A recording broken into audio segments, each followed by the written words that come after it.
Although modern day mindfulness is generally taught from a purely secular perspective, it's occasionally useful to mention ideas that have their roots in Buddhism.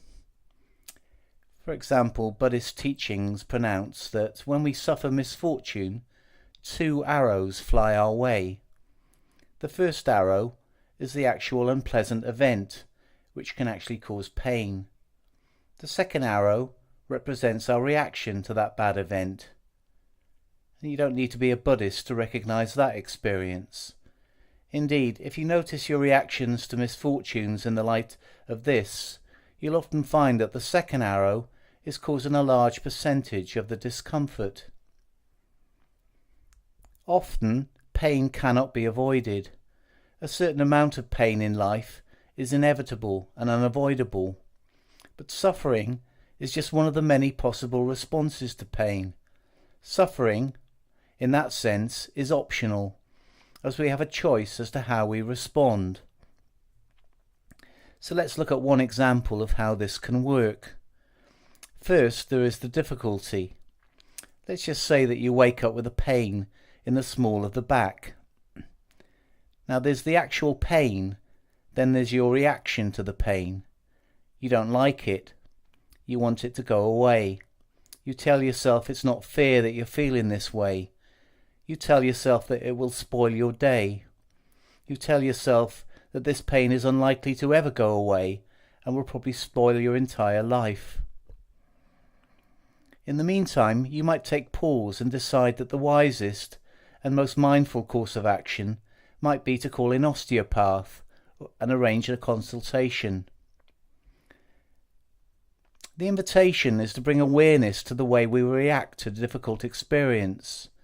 We can notice the non-acceptance and aversion in our experience, the resisting, the tensing, the bracing, the numbing, the pushing away, the strong urge to distract ourselves from whatever is occurring.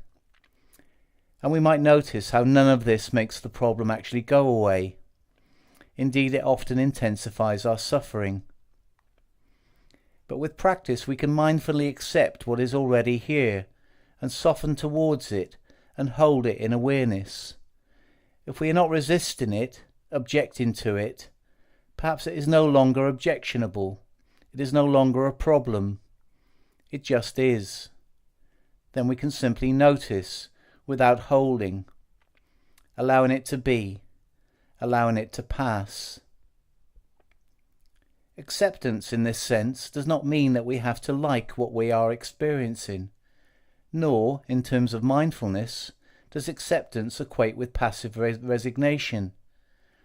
We can recognize that within spacious awareness we actually have a choice. We might choose to take decisive action. In some situations, the wisest course of action might be to do nothing or simply wait.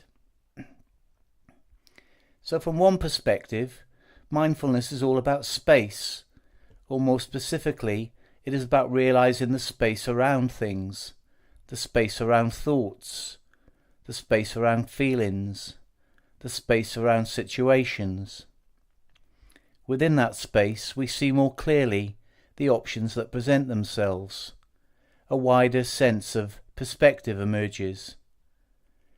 In that space we find the room that's needed for whatever is going on in our lives at that moment. How many times in our lives do we find ourselves saying, "I can't cope," or "this misery will never end"? But we do cope, and our situation changes. And this is worth remembering. All things must pass. No longer at the mercy of our own reactions, we can appreciate that it is possible to find a natural space in the moment, a space which allows us to respond calmly and wisely. This marks a radical shift in how we relate to our own experience, and this space opens up to us naturally as we sharpen our attentional skills.